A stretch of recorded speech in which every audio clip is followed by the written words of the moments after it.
uma vez estamos ante as câmeras do nosso GD.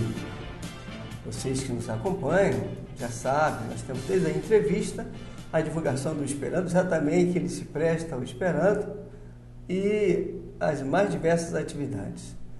Estou aqui junto à nossa amiga que conheci recentemente, ela que é do Nordeste, que está atualmente em Araruama, a Zenaide Ribeiro, que é formada em letras, né?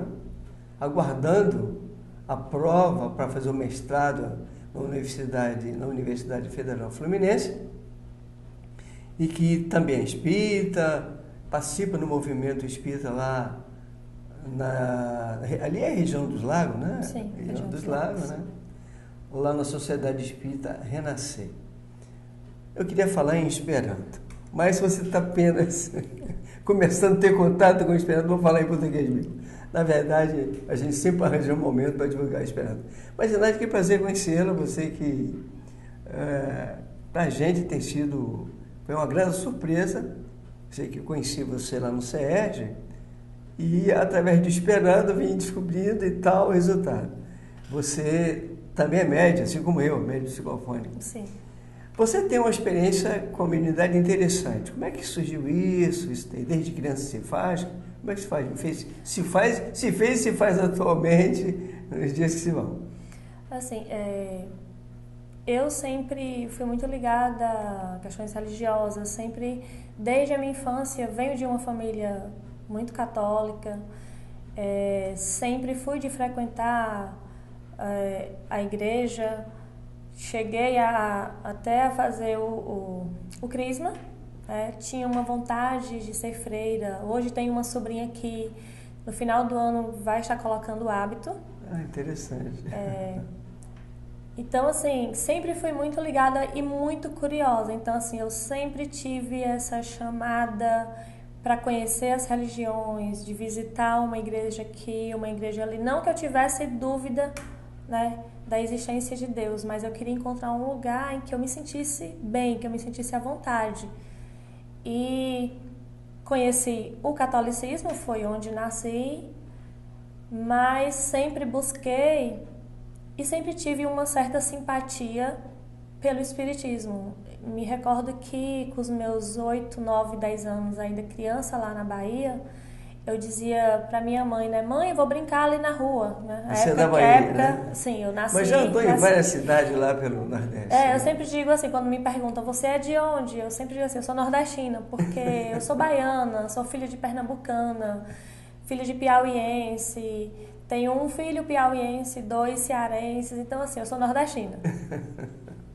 Então assim, eu dizia, mãe, vou brincar na rua, né? Naquela época que a gente podia brincar na rua. Mas eu sabia os dias certinhos dos passos que tinha no centro espírita kardecista, lá, né, nesse lugar era o núcleo Pilar, né, que era distrito do município de Jaguarari, que era onde tinha uma mineradora de cobre. Ainda existe essa mineradora lá. Isso lá no Ceará? Na Bahia, na Bahia, interior da Bahia, próximo a Juazeiro, né? Então, nos dias de passe, a minha brincadeira era mais séria. Eu ia para o centro espírita tomar passe. E com o tempo, quando eu... E sua família não tinha essa tendência para... Não, minha família até hoje, eu tenho somente um irmão que hoje está fazendo estudo, né, conhecendo mais a fundo a doutrina espírita, está estudando, como a gente chama, né, o kardecismo. Sim. E eu, aos 19 para 20 anos, eu conheci a doutrina do Amanhecer, né, o Vale do Amanhecer, onde o primeiro templo que surgiu foi em Brasília, fundado por... Eu morei em Brasília e visitei por lá, eu achei interessante todo o trabalho por lá. Então, eu de criança, eu ouvia muito falar, eu não me recordo exatamente de onde, mas eu ouvia muito falar Vale do Amanhecer, né? Nessa época, ainda quando criança, todo mundo falava que só existia em Brasília. Então, eu nunca conheci, fui morar numa cidade, quando meus pais se separaram, eu fui morar numa cidade no interior do Piauí, ainda passei 1 ano morando lá, e eu passava em frente, mas como eu tinha só 11 anos, eu ainda não saía assim, mãe, eu vou para tal lugar. Então eu sempre pedia aos adultos para me levarem lá, mas ninguém me levava. acho que aquela, né, aquela cultura do preconceito. Até porque no Nordeste o pessoal vê o espiritismo de uma outra maneira, ou o espiritualismo de modo geral é diferente, né? Eu acho que a nossa cultura em si, eu não falo nem só no Nordeste. Só no Nordeste de modo geral, né? De um modo geral. E ninguém me levou. A verdade foi essa, que eu, depois, morando já em Teresina, já tinha meu primeiro filho, conheci uma pessoa que é do Vale ainda, e ela conversando comigo, e aí tocou no assunto, falou alguma coisa de Vale do Amanhecer, e eu, sabe, aquilo eu me lembrei da minha infância, 11 anos de idade, o Vale do Amanhecer, eu disse, aquele de Brasília, ela disse, aqui tem. Eu disse assim, eu quero conhecer, porque a minha velha curiosidade de sempre conhecer tudo, e eu sempre tive essa vontade de conhecer o Vale do Amanhecer, de tanto ouvir falar. E íamos viajar, passar um final de semana numa praia, no litoral do Piauí, e a gente não dormiu, a gente ia viajar às 4 da manhã, a gente passou a noite inteira conversando. Quanto mais ela falava da doutrina, mais eu ia me familiarizando com aquilo, e eu dizia para ela, é lá que eu vou ficar. Precisa ser uma coisa conhecida. Isso, é lá que eu vou ficar, eu quero conhecer, eu preciso conhecer. Por mim, a gente nem teria viajado naquele dia, teríamos ido ao Vale. Mas aí, no final de semana seguinte, fomos, e quando eu cheguei lá, eu tive realmente a certeza de que ali era o meu lugar mesmo, né? A doutrina espírita que eu sempre vislumbrei na minha infância foi o lugar onde eu me senti bem. Tenho muito respeito pelo catolicismo, foi onde eu fui muito bem acolhida, onde eu tive uma formação religiosa, e agradeço muito aos meus pais, à minha mãe, principalmente, e meus irmãos, que são até hoje envolvidos com a Igreja Católica. Mas foi ali onde eu me senti bem e pedi, né, que a minha família que respeitasse. E fui atendida, graças a Deus, sempre respeitaram, ninguém nunca chegou para dizer que eu estava certa ou errada, e talvez até isso não fosse fazer muita diferença para mim. Né? Depois da idade que eu já tinha, do conhecimento que eu tinha, eu acho que as pessoas têm que ficar num lugar onde elas se sintam bem. Sim. Aqui é o meu lugar. É aquela coisa de assim, o meu momento hoje é esse, mas amanhã eu posso dizer, olha, eu não me identifico mais. Que foi justamente o que aconteceu quando eu me mudei, né? Então, eu passei um tempo em Teresina, entrei na doutrina, porque eu já cheguei lá dizendo, eu quero, aqui é meu lugar, e sempre me senti muito bem lá. Fui morar em Fortaleza, passei um bom tempo lá, eu aprendi muito mais, convivi com pessoas assim, maravilhosas. E depois eu fui morar novamente no interior do Piauí. Chegando lá, eu não tive onde dar continuidade a essa atividade. E conheci um grupo de pessoas nessa cidade que eles estavam começando a estudar, né, assim, melhor dizendo assim, como falam, né, o kardecismo. Começando a estudar... Quer dizer, lá no Vale o pessoal tem todo um trabalho espiritualista, né? Agora, a doutrina espírita também lá é estudado, alguns livros da doutrina espírita que são estudados. No Vale do Amanhecer, falando de uma forma assim, bem resumida, a gente tem mais uma atividade prática. A gente já... Tá. Quando a gente ingressa na doutrina, a gente tem as aulas, né? É tudo aulas mais para que você possa depois, no processo mediúnico, você saber como se manifestar, comportar, exatamente, de acordo com as normas. Mas o estudo mais doutrina. Profundo, não temos, não. Isso vai depender de cada médium que vai em busca desse conhecimento teórico, digamos assim, até para que se tenha uma forma mais clara de trabalhar, né, como médium.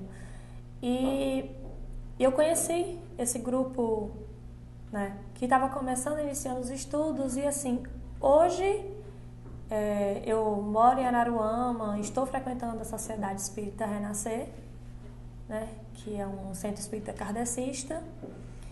Hoje, para mim, né, que já tenho quase 20 anos dentro dessa doutrina, né, do amanhecer, eu estou apenas há 2 anos e fazendo esses estudos, estudando a doutrina espírita em si, estudando essa parte teórica. Porque eu costumo dizer para as pessoas, desculpa ter te cortado, Zenaide, de que a doutrina espírita está em toda parte, embora nem toda seja doutrina espírita. Sim. Mas tem traços da doutrina espírita no catolicismo, no protestantismo, no umbandismo. Não é que seja melhor, não é isso. É que são leis naturais, são leis divinas. Exatamente. Então, está dentro de cada um de nós, independente. Nós nascemos. Exato, já trazemos. E por isso você se identificou desde criança com todo esse processo. Eu não tinha nenhuma influência de ninguém da família, de um vizinho, eu não tinha essa influência. Confirmando aquilo que a gente lê nos livros, que a gente vem com tarefa no plano físico. Exatamente. Nos preparamos nas comunidades espirituais. A gente tem uma programação que a gente vai cumprindo.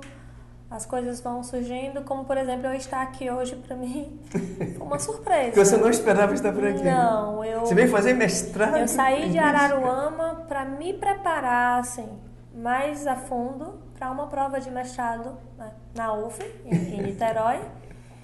E como já frequento a doutrina, fui assistir a uma palestra no SESG.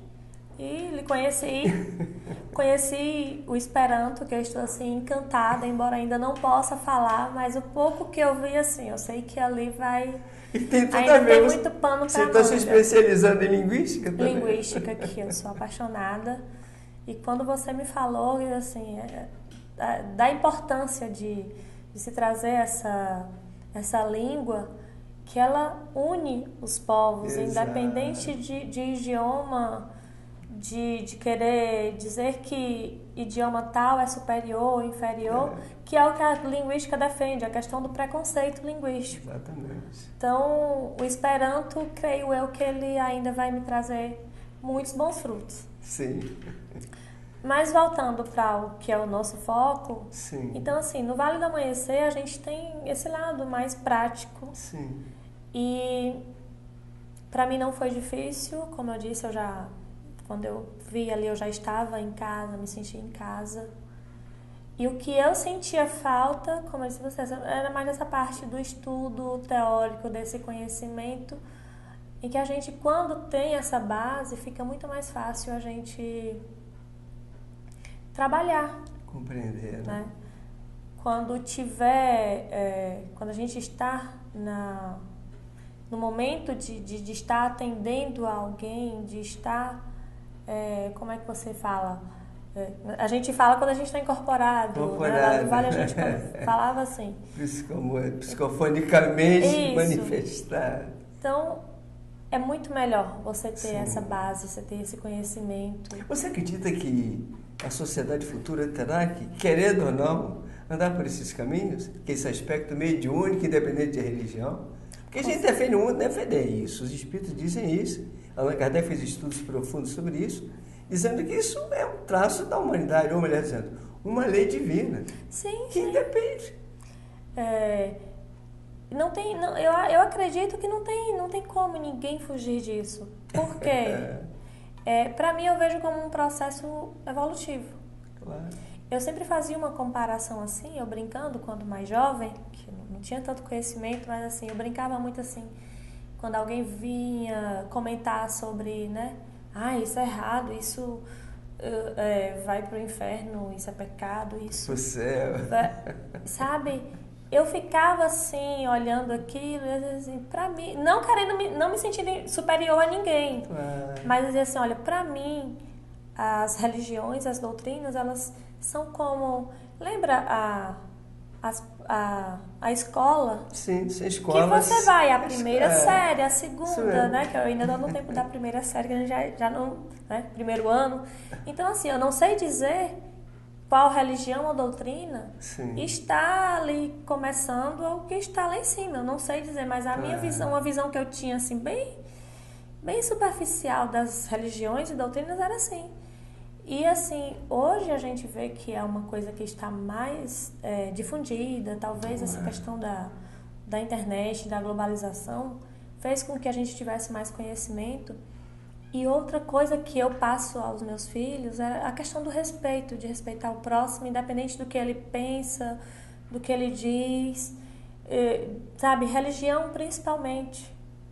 Então, eu sempre disse, olha, você gosta disso aqui? Faça isso. E até hoje eu digo aos meus filhos, eu tenho respeito em relação às religiões, né? Que é o que a gente está... Vou falar principalmente dessa questão. Porque como é que a minha educação em relação aos meus filhos Deus me confiou aqueles filhos. Claro. Então, parte da caminhada deles, da evolução deles, depende da minha educação. Não que vai depender exclusivamente de mim. Vai chegar um momento que eles vão aprender você vai auxiliar, com as próprias pernas. Claro, né? Mas é uma responsabilidade minha. Exato. Então, como que eu eduquei os meus filhos? Lá em casa até os 18 anos, eu vou lhe apresentar a minha religião, a minha doutrina, e vocês vão seguir, sim. Interessante. Até os 18 anos. Até uma forma assim, como muita gente me vê como uma pessoa mandona. Essa tua disposição, porque no movimento espírita, e você cada vez mais está se envolvendo no movimento espírita, o bom senso diz isso, mas é que enquanto não se tornou adulto, nós somos responsáveis. Sim, sim. Então vamos... Não, olha só. Depois é com vocês. Sim. E você tem esse senso já de muito tempo? Sim, sempre Interessante, tive. né? Até mesmo essa questão de quando eu parti para ser espírita, né, uma família muito católica, eu queria ser freira, eu cheguei a me corresponder com freiras. Sim. Eu sempre fui muito ligada a movimentos, grupos de jovens, tudo da igreja eu participava. Exato. Então, como eu disse assim, eu tenho um respeito muito grande ao catolicismo e aprendi muito. Claro. São A caminhos minha que levam fé, a Deus. a minha fé, eu conheci. O erro de Deus anormal também. é quando o pessoal começa a estabelecer todo um processo ortodoxo. Aí é complicado. Sim, sim. Então, e chega um momento que você tem que voar, caminhar com suas próprias pernas. E eu fiz isso. Eu vivia ali dentro, eu não era obrigada. Sim. Mas se a minha mãe frequentava aquela religião, eu estava ali dentro, sim. Eu me sentia bem também. Claro. Só que depois começou a fazer falta. Eu sentia falta de algo que é o nosso planejamento, né? Claro. Então, para os meus filhos, até hoje eu digo, vocês são meus seguidores. Quando eu fizer 18 anos, vocês vão dizer para mim, mãe, eu não acredito em Deus, eu vou seguir tal religião, eu vou ser de tal doutrina. Eu vou dizer, tudo bem, eu continuo sua mãe, eu continuo te amando. Então, eles podem achar, mãe, a senhora está certa ou está errada. Nesse ponto eu vou dizer assim, eu não admito você querer dizer que eu estou certa ou errada. Eu respeito. Claro. Mas assim, eu acho muito importante essa questão de você dizer, olha, a partir de agora é com você. Exato. Agora uma outra coisa, em se tratando de médio em si. Nós, no movimento espírita, nós temos todo um trabalho que se faz, que a gente chama de escolinha de médio. Na verdade, é como se fosse uma preparação para você depois exercer a profissão de parente, ser médio verdadeiramente. Sim. No movimento espírita, nós temos todo um trabalho que nos preparamos, né? Há casos espíritas que estabelecem uma temporada, um período, outros num período maior ou menor, outros têm a opção de... Agora, a gente observa que esse processamento se faz também nas outras doutrinas, nas religiões, de modo geral. Sim. Como é que se manifestava lá no Vale, o processamento em si, mediúnico, na hora? Como é que se faz, enfim? Então, na doutrina do amanhecer, o processo, né, de ingresso como médium, como mestre da doutrina, como nós somos, como nos tratamos, a gente faz um teste mediúnico, Sim. né, que é orientado por um doutrinador que faz esse teste para fazer uma pequena separação. Sim.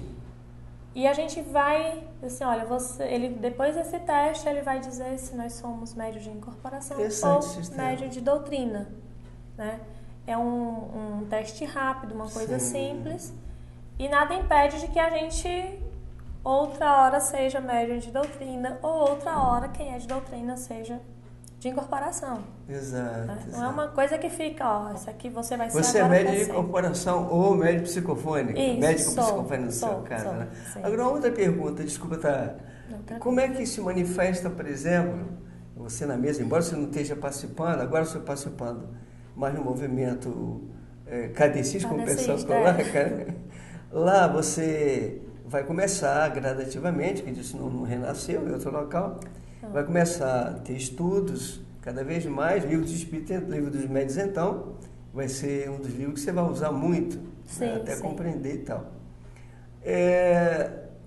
Como com esses conhecimentos, naturalmente, você vai te ajudar mais ainda.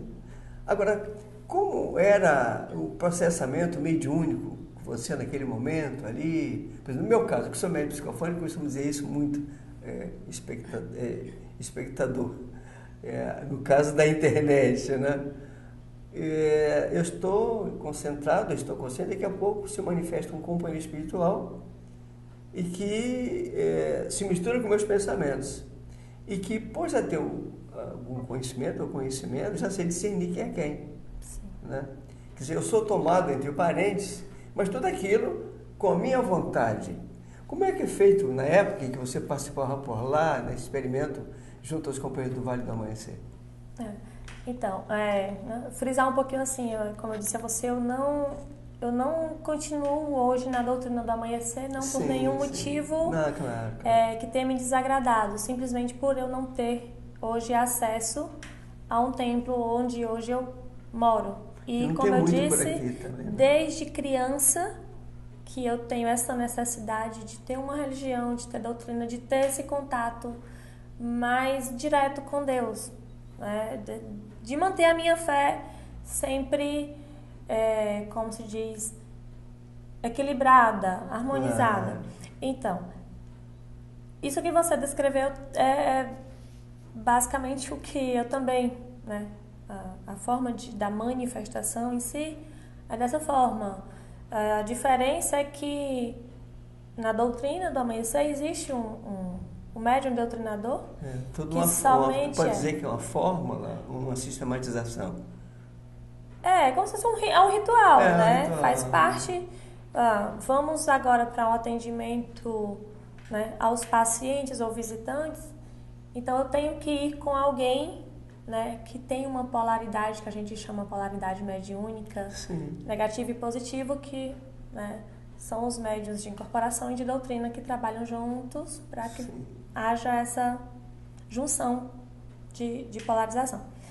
Então, a partir do momento que a gente vai para um trono, se harmoniza, né? O trono é um local específico. Era o que eu ia dizer, né? Falando especificamente do trono, que é um local como se fossem aquelas duas carteiras escolar, né? Que a gente, pelo menos na minha infância, eu ainda cheguei a estudar nessas carteiras que sentavam 2 alunos.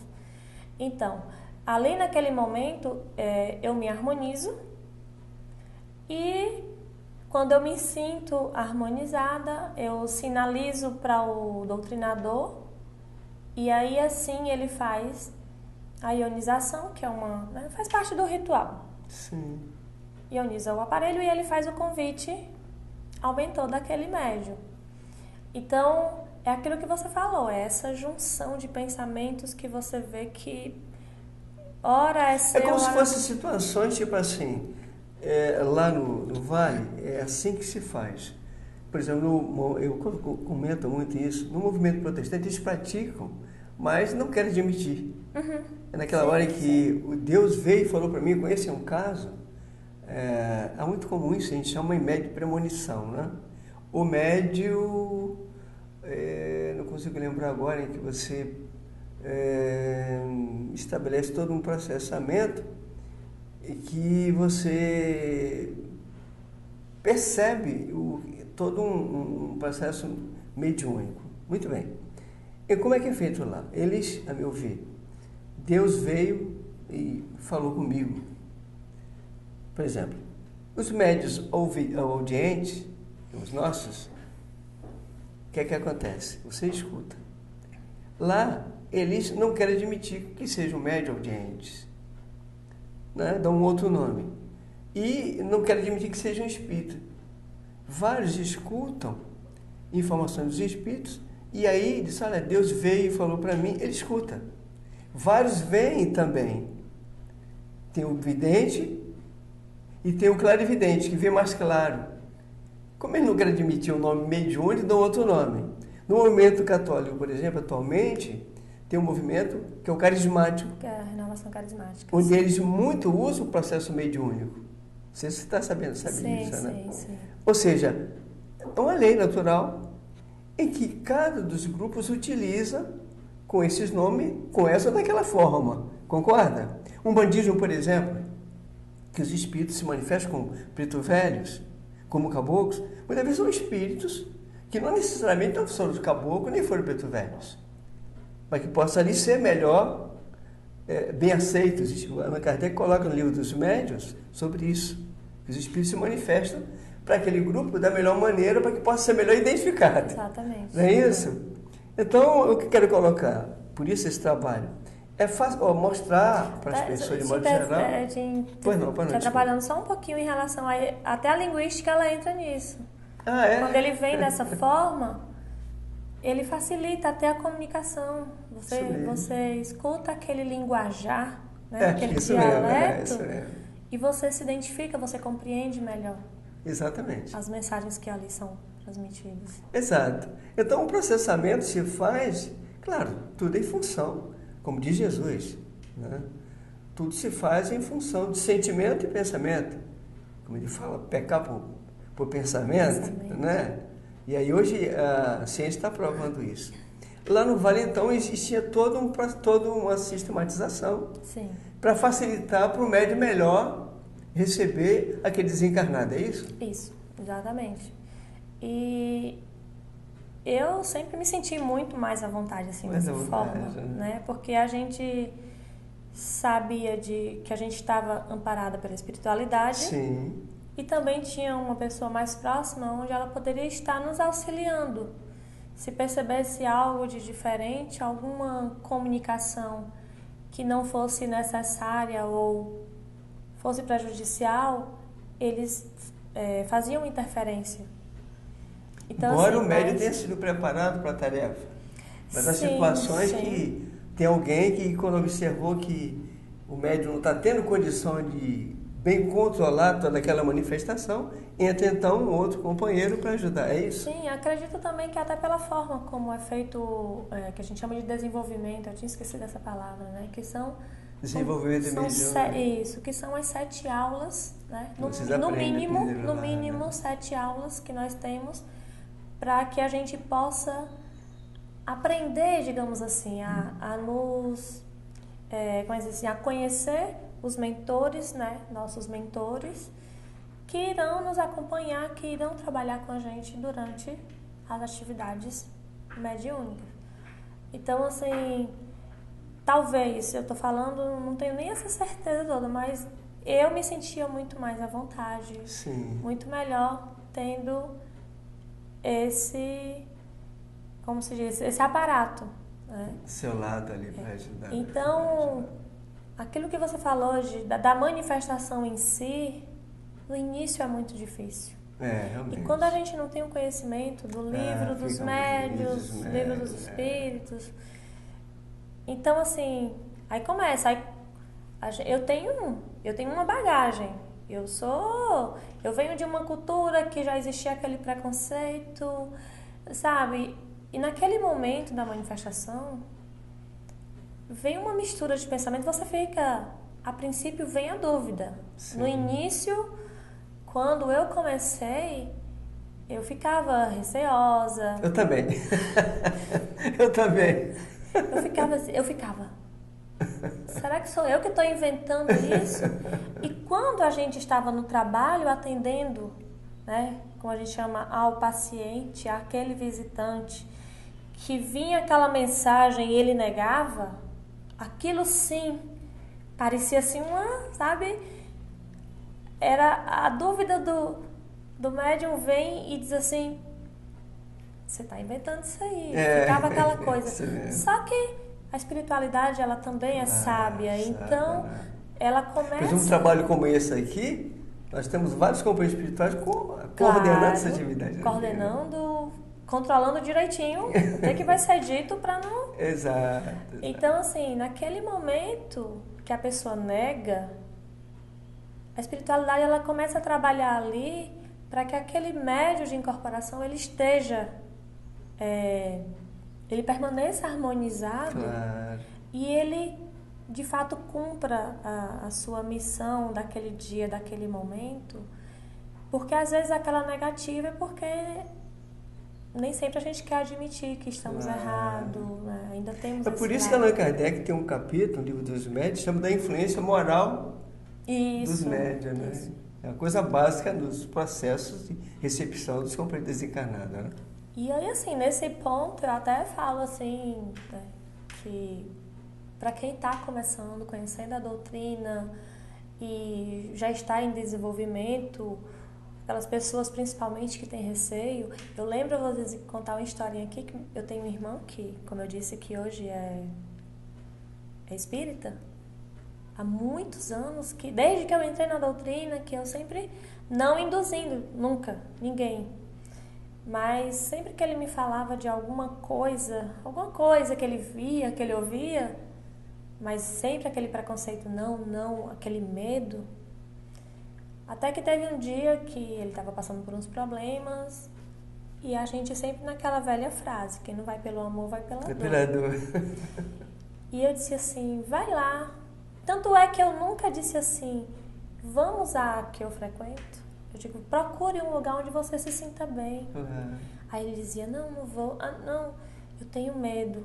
E quando eu chegar lá, o que vai acontecer? Porque as pessoas já pensam assim numa manifestação bem... Acho que não vai acontecer nada. Desconhecimento, né? É o preconceito, né? E eu disse assim, vá. Quando ele chegou, eu nem fui com ele foi sozinho. Quando ele chegou, eu ia aí. Viu o que assim de anormal? Não, nada. Não foi o que eu lhe disse? Uma reunião, uma palestra. Você não viu nada demais. Isso mesmo. Então, assim, o que eu digo aos médiuns que estão iniciando, ou muitos que já iniciaram e que ainda têm esse receio, não tem por que temer, não tem por que achar que você está inventando, né? Você não vai sair, de fato, inventando, contando historinha aí que... Até porque a doutrina não prega isso. Claro. A gente não está aqui para puxar a orelha de ninguém. Claro. A espiritualidade muito menos, né? A espiritualidade, ela nos mostra, mas é você quem vai seguir ou não, é o livre-arbítrio. Claro. Que para mim, assim, é um ponto fundamental, que eu acho que até antes de conhecer a doutrina que eu tinha essa coisa de dizer assim, sou eu que vou fazer, é por isso minha mesmo. conta, responsabilidade é minha, como eu comentei com você outra hora, que assim, eu sempre quando eu vou fazer algo, eu vejo se eu não vou prejudicar alguém à minha volta. Claro. Então, partiu por esse lado, opa, eu já me policio. Então, é a questão do livre-arbítrio. Claro. Então, para mim hoje, estar conhecendo a doutrina, essa parte teórica, para mim, assim, está sendo um presente grandioso. Para você, né? Para mim, eu sei da minha necessidade que eu tinha quando entrei na doutrina do amanhecer. Como eu disse, hoje eu não estou frequentando, não é por nada, nenhuma coisa negativa que eu tenha visto ou que eu tenha... Eu poderia até hoje também estar dizendo, olha, eu não estava mais me sentindo bem lá, mas acredito que eu também não falaria mal. Você prestou todo o trabalho por lá e está cada vez mais, o que eu precisei, a doutrina me ajudou, eu aprendi muito e hoje eu lhe digo, eu sou muito melhor como espírita do que antes. Eu já ouvi amigos meus falar que minha mãe não disse para mim, mas chegou a dizer que, né, algumas pessoas falam assim, ai, tira tua filha de lá, que aquilo não presta, que não sei o quê. E minha mãe virou para essa pessoa e disse, Deus me livre. Minha filha hoje é outra pessoa, ela está muito melhor do que ela era. Era antigamente. Então, assim, minha mãe me conhece melhor do que ninguém. Claro. Ela me criou. Assim, eu sou feliz. Sou espírita, sou feliz. Eu não sou feliz porque sou espírita, eu sou feliz porque a doutrina espírita me faz feliz. feliz. Zenaide, nós estamos terminando. Que prazer que você... Viu que você estava meio receoso? O que é que eu vou dizer? Por quê? Na verdade, o Prospital está te intuído aí, mais que você imagina. É que você continue nessa atividade, agora, cada vez mais, se interessando pelo Esperanto. Sim. Lá, por Naruama. Eu já disse a você que eu possa não aprender Esperanto, mas do Esperanto eu não saio mais. Dificilmente vai terminar, claro que você vai conhecer. Você vai lidar com a linguística. Você sabe o que eu faço? Os livros que você já me deu, que eu ganhei do Jair, tudo, panfleto, tudo que eu pego, aí eu tô aqui estudando, aí eu olho, aí eu pego, abro, passo, sabe assim, eu dou uma folheada, aí largo, volto pro meu estudo e assim... Eu já tô meio assim sem foco no meu preparo para a prova, mas o Esperanto tá ali, eu tenho certeza que não é à toa. Também já faz parte da tua vida. Nada é por acaso. E o Esperanto, e você surgir na minha vida, o Jair, o Nelson, assim, eu tô me sentindo em casa. Né? Surpresa com tudo. Você veio fazer... linguística, né? Era pra eu estar ali trancadinha na biblioteca, estudando, e olha só onde eu estou. Mas estou muito feliz e muito grata. Mestrado em linguística, viu? Está também participando dessa atividade, falando de doutrina espírita, que você continue nas atividades lá da Sociedade Espírita Renascer, que continue cada vez mais mostrando essa necessidade do homem ser espírito, e aí depende da religião. Sim. O que se quer, na verdade, é que as pessoas conheçam ele como espírito, cidadão do universo. As suas últimas palavras, não porque você nunca mais vai voltar aqui, mas é um prazer ter conosco, suas últimas palavras. Givanildo, eu nem tenho palavras além de agradecer essa oportunidade de estar aqui hoje, de estar passando um pouco da minha experiência. Espero que eu tenha conseguido transmitir a mensagem, o que você queria, né, extrair de mim. E eu espero uma outra oportunidade, que eu possa vir aqui falar do Esperanto. Com certeza. Porque, assim, como escoteira, que a gente, quando é escoteiro, é uma vez escoteiro, sempre escoteiro. E você comentou que Baden-Powell tinha dito que... era simpático o Esperanto. Esperanto deveria ser ensinado aos escoteiros. Isso. Eu já estava ontem pensando... Eu conheci amigos, assim, inclusive, que ensinaram. Aliás, tem uma instituição internacional escotista, esperantista. No final do ano, ontem eu estava pensando, né? Porque eu deixei muitos escoteiros chorando. Chefe de uma alcateia, né? Que são crianças de 7 a 10 anos. Além deles... né? Eu deixei uma tropa escoteira que não era minha, mas que toda atividade que eu fazia com a alcateia, eu tentava incluir isso a tropa lá escoteira no Piauí. Eu tentava incluir os escoteiros, porque o grupo, né? Eu falo, o escotismo em si tem uma necessidade muito grande de adultos, porque a gente não pode fazer escotismo só com crianças ou pegar um chefe, cair no mato com 10, 20, 30, 50 crianças. Não tem como, a gente não dá conta. Quem tem filho sabe muito bem disso, que uma criança já dá trabalho. Imagina uma alcateia, por exemplo, uma tropa escoteira que tem 24 crianças, cada uma com uma cabecinha de cada casa, de cada educação. Então, assim, eu já estou planejando, porque a gente tem uma viagem para fazer em janeiro. Eu não vou nem comentar aqui para onde é, porque ainda vai ser surpresa para eles. Mas já está combinado com o presidente lá, e eu já estava pensando em fazer umas atividades, incluindo o Esperanto. Então chegou a hora, você não apareceu por aqui, ou a casa não existe. Eita. Que prazer falar com você, te conhecer. Dio, Caiesu, bem-vindo. Deus Jesus te abençoe e até outra oportunidade. Queria muito falar em Esperanto, mas... Primeiro, desrevido. Desrevido. Aliás, você já está estudando, vai estudar comigo lá no CR, pelo menos o período que você vai estar por aqui. Sim, não. O tempo que eu passar por aqui é um olho na prova e 2 aqui no Esperanto. Tá certo. Portanto, amigos, que prazer. Nós estamos finalizando a nossa entrevista com a nossa queridíssima Zenaide Ribeiro, e que em outra oportunidade estejamos todos juntos. Diz ali oportuno. Em português, até outra oportunidade.